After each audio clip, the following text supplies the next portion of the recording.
Бұл программадағы қандай бір өзгөчөрөнгөн участок кода. Аны чакырса болот аты менен. Чакырылган учурда ошо функциянын темасындагы операторлор аткарылат да. Мисалы циклдин ичиндеги операторлор аткарылган сыяктуу. Бул функциянда ичиндеги оператор аткарылат да. И аты айтып тургандай эле атка Biz funksiyalar менен көп эле кезигип жүрөбүз.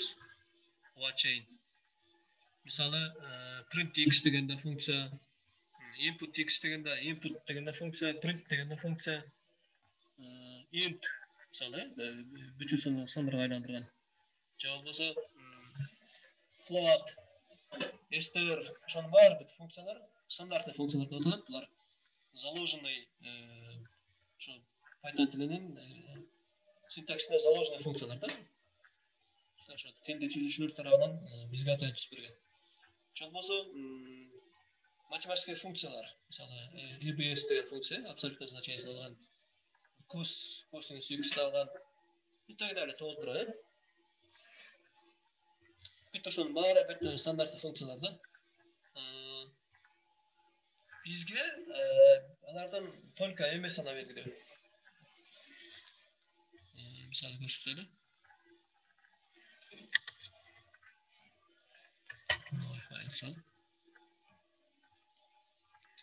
Print мисалында карап көрөлү. Карасаңыздар, бизге print дегенден названиясы белгилүү. Анан мындай параметрлер белгилүү да. Ичинде кантип экранга чыгарат? Ал жагы бизге белгисиз. Ал жагы черный ящик да. Ичинде кантип аткарылып атат, эмне кылып атат? Аны билбейбиз да. Ошо сыяктуу эле биздин түшкөн функцияларды главный программадан ичинде эмне бар экени көрүнбөйт. Бирок биз аны колдоно беребиз да, аты менен чакырып, параметрлерин берип, print x деген сыяктуу да. Мисалы print деген ошо функциянын аты экен. Кашанын ичинде болсо, параметрлер кетет экен. Биринчисинде эмнелер кетет экен? Lööй значениялар. Ошо значениялардын ордуна биздики не да кетиши мүмкүн? Выражениялар да кетиши мүмкүн. Бир выражениялар бир нече болсо, через запятую ажыратып атат. Мында sep деген параметр бар экен, separate, разделитель. End бүткөндө эмне кылабыз деген эмеси бар экен. Out, сейчас out деген по умолчанию экран да. Биздики файл ачарсак болот, же экран ачарсак болот. Flash деген да параметрлер. Экран ачарган жана файл ача турганда алмаштырып турганчы. Мисал алсак, эки значение болсо,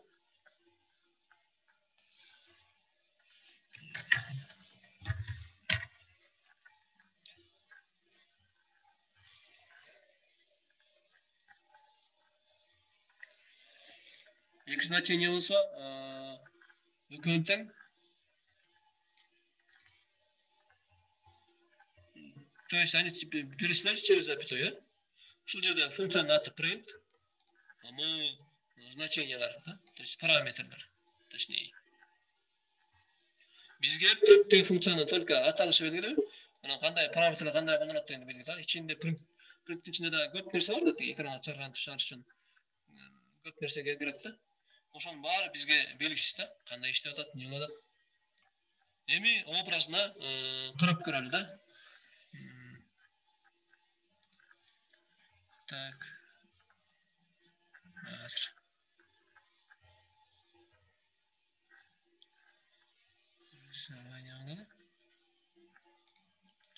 Мисалы, бонус главный программа болсо, главный программа деп эсептелет. Ал эми эме болсо, подпрограмма болсо, подпрограммада болушат ошо функцияларда, процедураларда. Негизи программированияда эки түрдөгү подпрограммалар бар. Подпрограмма деген сөз программанын ичиндеги кичинекей программа. Подпрограммадан программанын астындагы программа. Алар эки түрдүү болот, функциялар жана процедуралар. funksiyalar öz кезегinde qandaydir жыйынтык берет да. Ошону өзү аткарып бүткөндө жыйынтык возвращает результат да. Ал эми процедуралар болсо только гана действие гана алат. Жыйынтык бербейт. Экөөнүн айырмасы ушунда. Funksiyalar жыйынтык берет, результат берет. Действие да кылат. Ал эми процедуралар болсо только действие кылат, кандайдыр иш аракет кылат, бирок результат кайтарбайт да. Ошонусу менен айырмасы бар. Образно, могу главный программада алсак, могу чекти, прямоугольникти. Подпрограммалар болсо, мисалы, могу бир подпрограмма, бир функция деп коелу. Могу бир функция. И биз ушуну вызов кылганда, так. Айталы.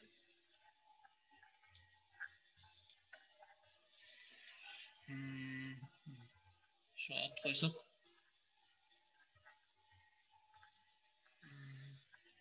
Kvadratların summası değil. Mesela. Kvadrat dediğinde square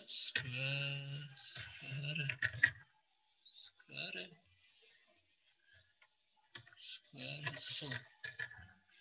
Mesela bu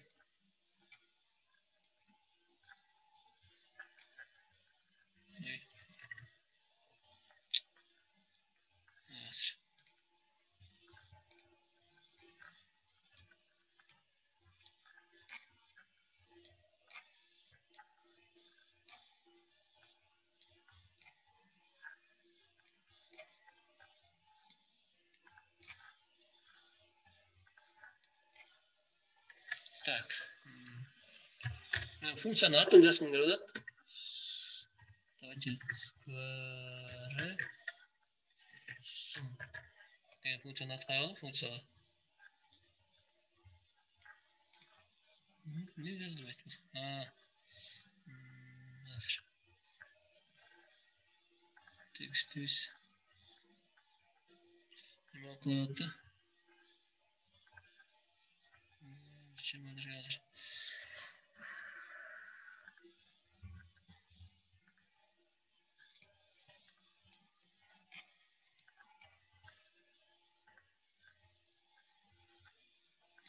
Давайте шпена жазарыз. Мына жазарыч. Образдан өзүнө көрсөтөм. Square sum. Берилген сандын квадраттарын суммасы, мисалы 2 сандын квадраттын суммасы. Onu çıkaralım. Sumdu. Tamam yapalım. Birinci fonksiyamız. İkinci fonksiyamız.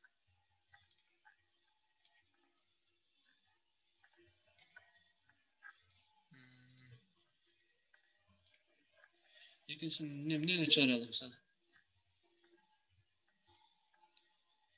Sum bir ötet bana ekran açalım mesela. Sum print допустим.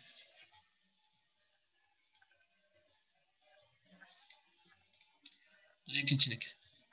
Alemi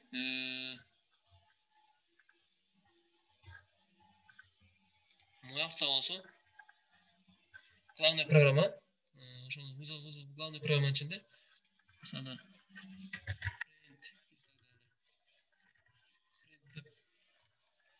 данныйлар кетти.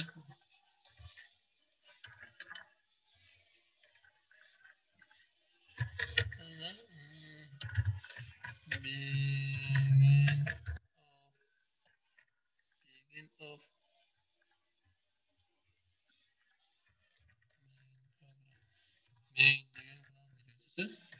begin деген башталышы деген begin of главный программанын башталышы деп атам да. Экинчисинде болсо ошо биз түшкөн тетил функцияларды вызов кылган, андай вызов кылат экен. Sum.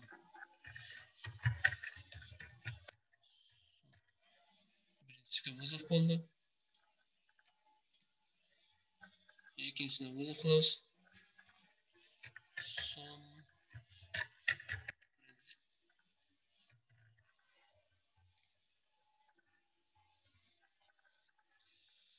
Образда мындай. Могун баары бир чыгыш бир программа. Анчинен болсо, биздин учурда эки функция бар. Эки подпрограмма бар. Подпрограмма деген айттыгы ошо программанын ичинде программа да. Ат коюлган, жыйынтык берүүчү андай бир подпрограмма да. Подпрограмманын эки түрү бар деп айттык, функциялар жана процедуралар деп. Процедуралар Pascal метинде Python тилинде жок. Pascal тилинде бар. Атайын өзүнчө процедура деп кетет, процедура деп. Ал эми бул эмеде болсо Python тилинде болсо жок. Бирок аны оңой эле дейчи кылып койсок болот. Функцияны эле результат кайтарбай эле кандай бир иш аракетти кылдырып койсок эле ошо процедура болуп калат да. Ошон үчүн аны достаточно оптимизация болбойт деп ошо процедураны атайын процедура деп түзүшкөн эмес. Но процедура кыла турган ишчанын баарын через функцию можно сделать, да. Ошон үчүн атайын функция деп процедура деп түзүшкөн эмес. Биздин учурда эки функция бар. Мына square sum, sum print деген. Темасы могул ичиндегиси. Бизге главный программада эчтеке көрүнбөйт да. Эмне кылып аткан эми көрүнбөйт дегени, конечно биз көрөбүз экранда. Бирок программа иштеп жаткан учурда билинбейт да, эмне кылып атат вызов болгондон кийинчи. Имеется в виду эмелерге. Трансляторларга да, пока вызов болмойнча, o эки функция тең иштебей турат. Кандай иштейт экен эми? Бул жерге мисалы так далее деп кетсек, и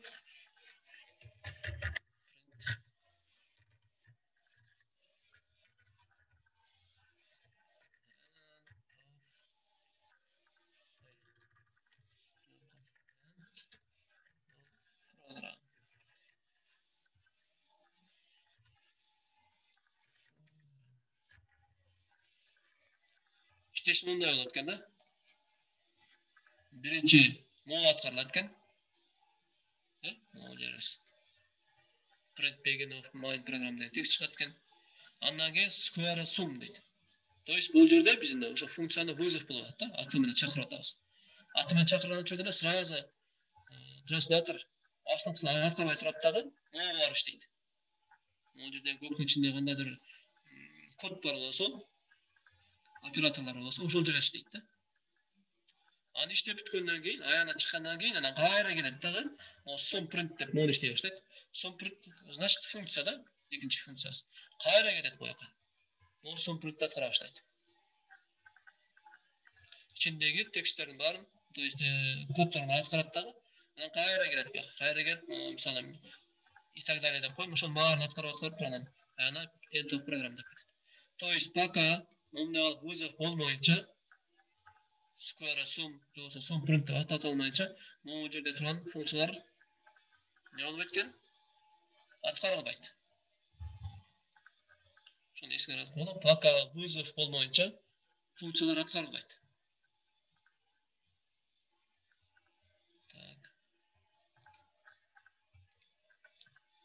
Так, андан кийин программа деген айттык. Биз функциялардан жөнүндө көп кездештик айттык, мисалы print, input, int и так далее. Эми мисал менен түшүндүрүп көрөлү. Бул качан колдонулат эми? Функциялар. Функциялар көбүнчө программаны оптимизация кылганда колдонулат. Мисалы бир участок кода көп жолу кайталанат. Ошону уламдан жазбастан кандайдыр функция түзүп алса, чтобы аткарып ошол участок кода кайталанганы келгенде атын жазып коюп эле кайра чакырса берсе болот. Или можно использовать цикл, да? Как вы знаете. Циклды бирок не всегда колдоно албайбыз андай шартта.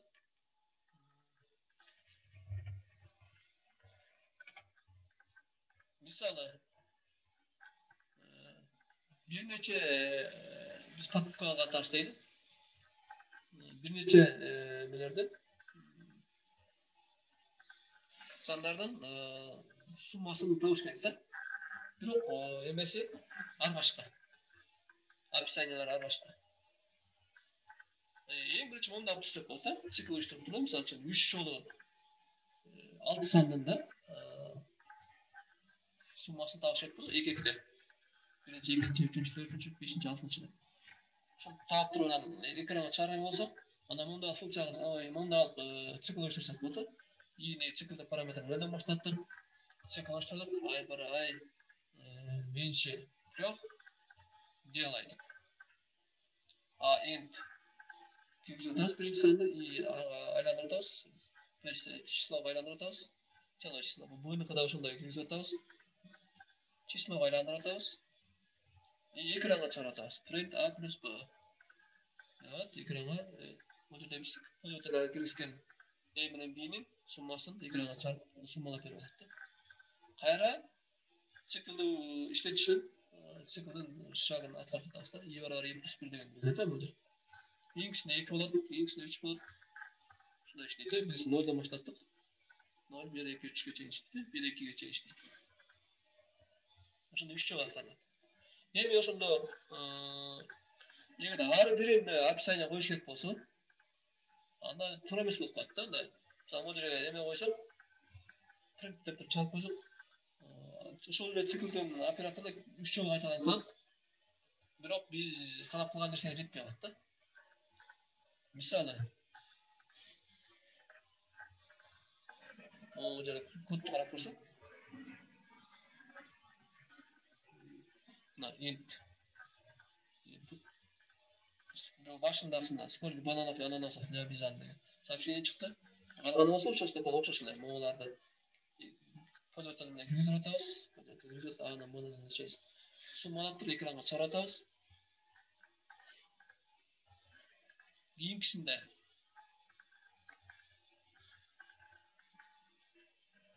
summalata, то есть сообщение çıktı. Kalganlar okşaş. Üçüncüsünde de mo сообщение başka. Biroq bu yerda o'xshamaymiz, kodus, uch kodus o'xshash. Atqaranda qismda 15 5 20 штук. Yani 12 62 штук. 16 8 20 штук. То есть bu yerda qarab ko'rsangizlar, bu 3 operator 3 jol qaytalandi da.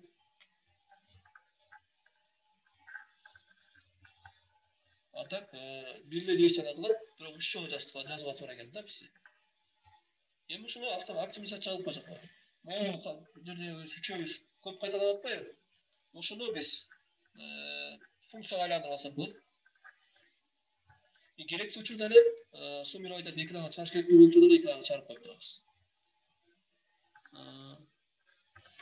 O'shani aytib o'tamiz, ertadan funksiya orqali realizatsiya qilsak bo'ladi. Funksiyalar Python tilida def degan funksiya ismini beriladi. Def definition deganda qisqartib qo'yganda определение deganda qisqartib qo'ygan. Жазылышы qanday? Жазылышы misoli men hozir atayinlarni qayta keltiraman. Not defined deydi. Defined. Define degan не определено, not defined. Не определено. То есть definition shundan olingan, определение degan so'zdan da. Biroq bu определение deganda ne часть речи, bir narsaning atalib объявление bo'lganda tushuntiradi da bizning programmirованiyada. Значит, bu def degan so'z funksiyani beratgan. То есть funksiyani описать etganda boshida def degan so'z qo'yish kerak ekan. Kod bo'lsa bunday so'z. Defdan keyin so'z turdi funksiyani ati ketadi. Bu yerda janaga переменныйlar at qo'ygan ereje keladi bu yerda.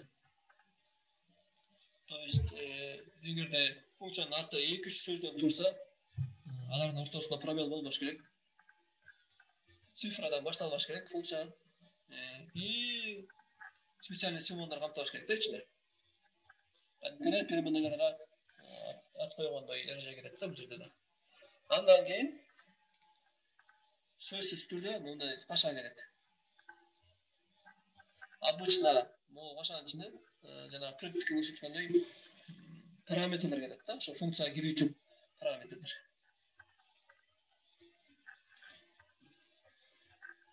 Andan bütkөндөн кийин давай точуп өткөнбүз дагы. Отступ менен, мына карасаңыздар, мына отступ турат, 4 отступ, 4 параграф. Ана жанагы кайталанып аткан жерде участогын.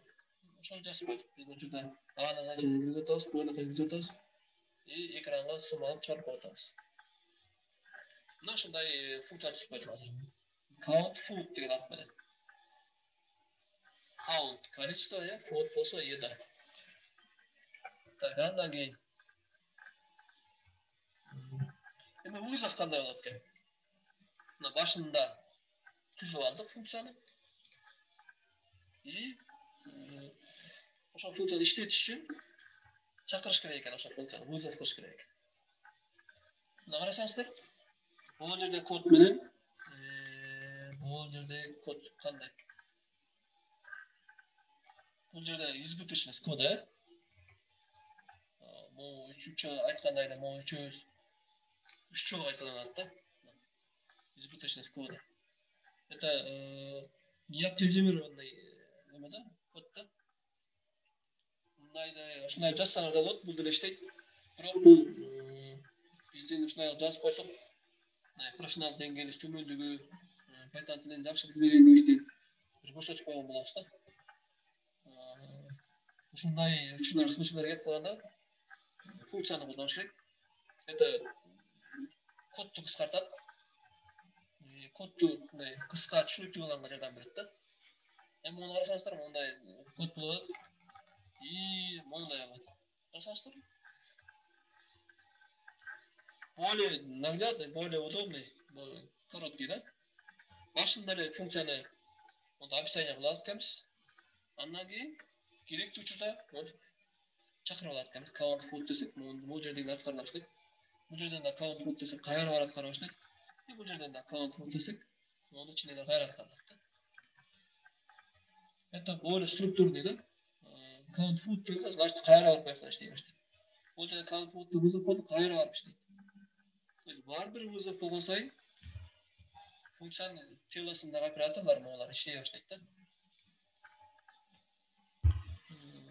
Бул аябай ыңгайлуу. Бир эле жазып коесуң, көп жолу колдоносуң да.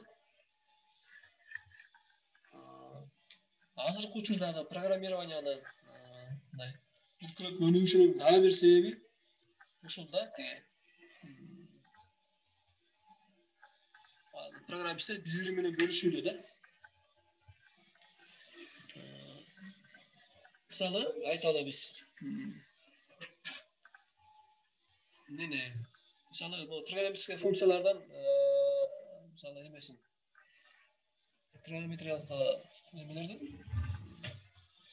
3 бурчтуктан 4 бурчтуктан айлананын и так далее фигуралардын геометрический фигуралар. Ошолордун аяктарын же болбосо бөлүмдөрүн тапкан атайын функциялар түзүп алсак, аны башкалар менен бөлүшүп койсок болот да. Ошол учурда биз атайын модуль сыяктуу түзүп алабыз аны. И модулдун ичинде мондай функциялар келет. Биз башка программисттер менен бөлүшкөндө эмне болуп калат экенбиз? Функцияны атын берет экенбиз мындай. Анан параметрлер бар, ошонун ичинде параметр. Кандай параметрлер иш керек? Мисалы үчүн тегеректин аянты болгондо сөздүн радиусу керек болот да.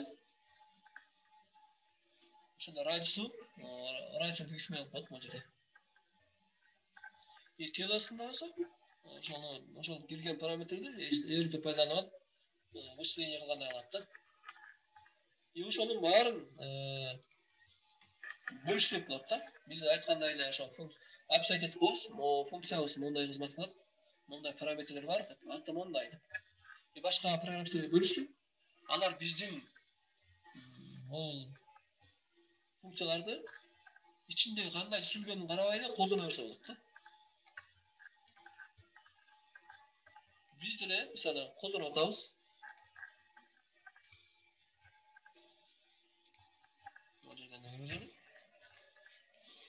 Обычно биз буга чейин эмени колдонуп келдик. Мазды колдонуп келдик да. Import master. Biz daha ошентип бөлүшүп койсок, башка программисттер менен атайын библиотека кылып бөлүшүп койсок, башка программисттер ошондо import mazda алып, мисалы import башкача айтып койсок, мисалы үчүн trigonom деп койсок, import trigonom деп өзүнүн программасына кошуп алат биздин библиотеканы. Ичинен колдоно берет.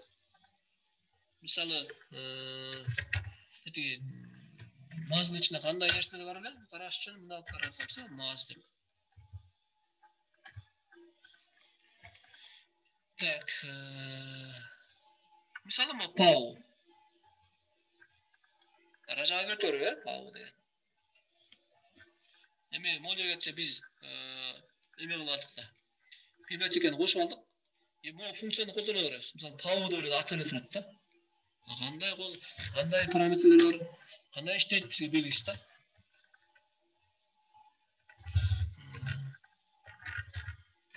Давайте мен ошол жөнүндө кыскача маалымат алып алайын. Help.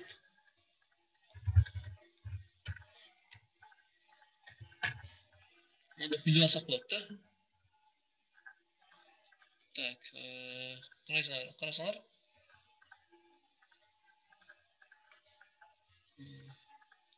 Не аткен? Equivalent to дейт. Могу даражага көтөргөнгө барабар дейт,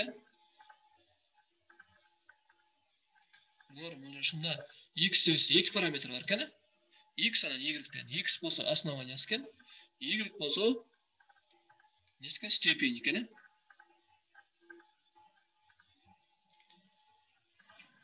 Так, ошондо бул функцияны колдоном мен. Pau. Давайте ошо функцияны мен даже мындай кылам. Сразу экранга чыгар. Pau. Процедура менен функциянын айырмасын түшүнүп кетейин ушул. Pau, мисалы үчүн 3-төн 3-үчү тарас. Көрдүңөрбү? 27 деп чыгарып берди. Эгер да биз өзүн эле чакырып койсок, Pau. Мисалы 3-төн 4-үчү тарас.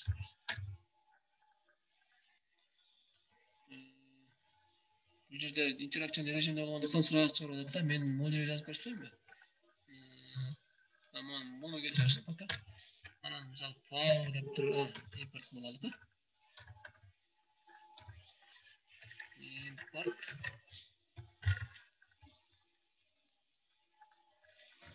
Pau. Ой. Значит, маста. Анан вызов кылдым pau деп туруп 4-төн 3-үчү тарас. Сайт сактап туруп атат.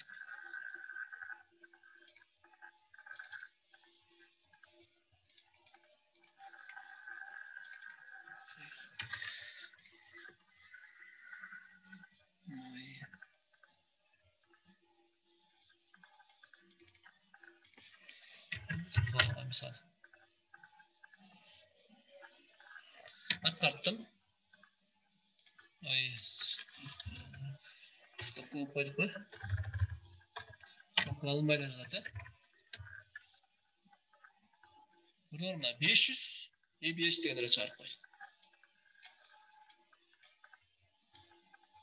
Text programını araydık. Bunu olsa bizge atkargan görünmeydi. Oku işteydi kanıtlaydı. Ama import print dep 500 ABS dedik. 500 ABS. Ana mo pau dep turup 4-3 dedigene iştedi, бирок бизге көрүнбөй калды да. Это значит функция. То есть функция бирок жыйынтык берет, бирок жыйынтыгын көрө албай атабыз да биз. Ошо жыйынтыгын көрүш үчүн обычно же бир переменный менчикте ашат мындай. Или же болбосо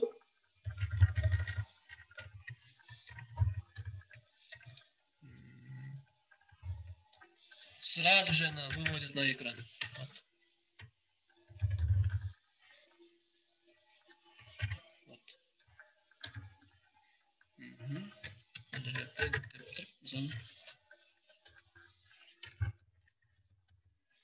Рано.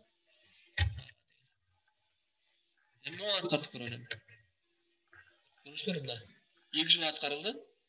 То есть 2 жыл чыгды.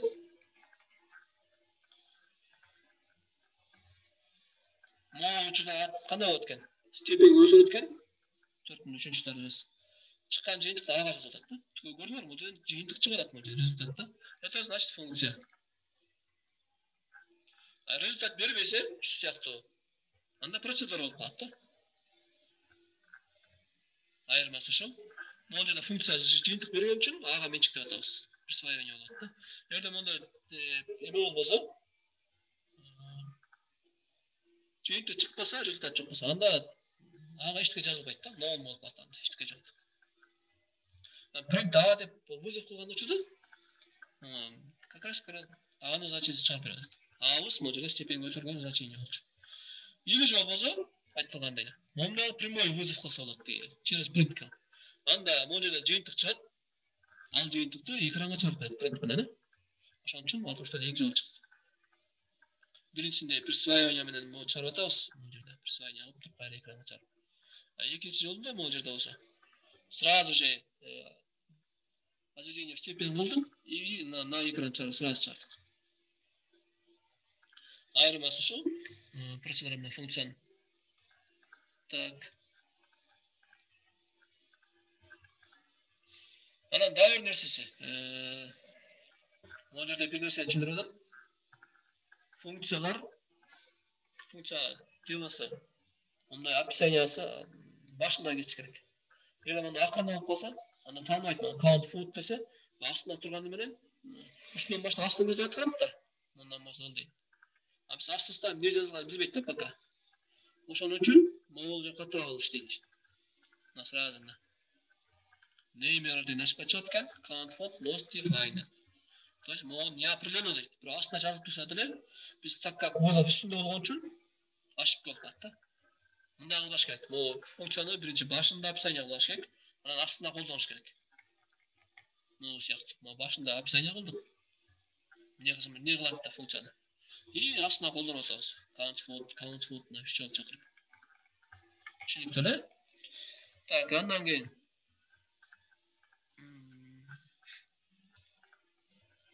мисалы, жана айтылгандай эле 3 фигуранын аянтын тапкандын программасын түзүп. Мисалы, прямоугольник, треугольник, круг. Ондай кылсак болот. Мен как бы меню сыяктуу ойноштурган, 1 десе прямоугольник иштейт экен, 2 десе треугольник, 3 десе кругтун площадьтарын таап берет экен. Мында if elif менен выбор кылып иштетсек болот да. Мына бул жерде вот вычисление по формуле болот да. Карасаңыздар 3 жолу чакырып иштеп атат да. То есть 3 жолу мына условияны текшерип атат да.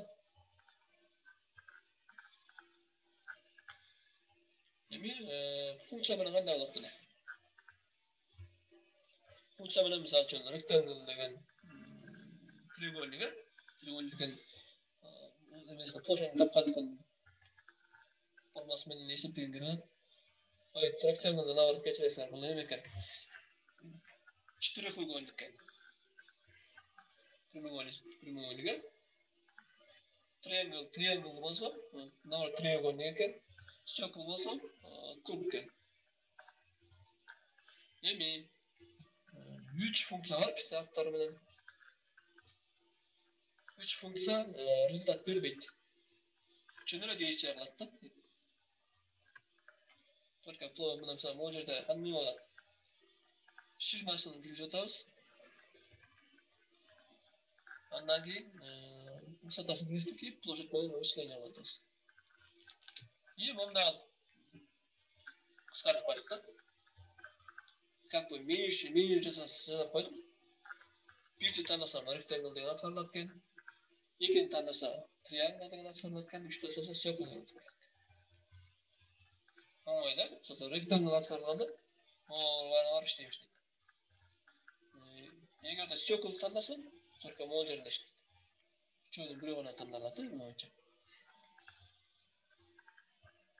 Так, бүгүнкү сабак ошол функциялар боюнча болчу. Кийинки сабакта пример иштейбиз ушуга. Азыр суроо болсо берсеңер. Биз обсуждение кылып алалык дагы. Бир аз эсеп туруп, кийинки сабакта ошо пример иштейбиз. Калыс.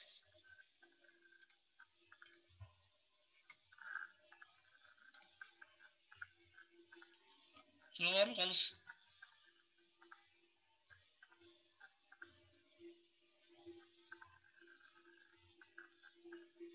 Алло, калыс. Суроо жок болсо, анда аяктайбыз. Функция дагы кайталап коелу. Это обособленный участок кода, аны атка ээ болгон. Обособленный дегенде өзгөчө, бир атка ээ болгон программанын кодунун участогу экен. Аны кайра чакырып колдоно берсек болот экен. Бирде чакырып алып, 1000 жолу колдонсок болот да, жөнүндө. Эч нерсе болбойт. Функциянын параметрлери болушу мүмкүн экен. Функция обычно возвращает результат. Эгерде кандайдыр себептер менен биз жазган азыркы примердегидей жыйынтык бербесе, анда ал как бы считается процедурой. Эгерде жыйынтык берсе, сөзсүз ал функция болуп эсептелет экен. Айырмасы ошо. Муну түшүндүргөнсү, мисалы башка жазыктарда үйрөнөсүңөр, андай көрсөң, ал жерлерде бар да, ошо процедуралар. Ошол учурда керек болот да, эмне үчүн Python'da жок эмес беле, биякта эмне кандай болуп калды деп эме болбош керек да, путаница болбош керек. Негизи обычно программированияда бар процедура, функция дегендер процедураны айттык. Ал кандай иш кылат, иш аракет кылат, бирок жыйынтык бербейт. Ал эми функция иш аракет да кылат, бирок жыйынтык да берет да. Айырмасы ошол. Бул программисттин жашоосун аябай жеңилдеткен инструменттердин бири.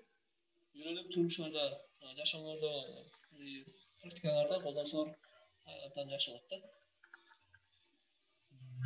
Саламатта калыңыз.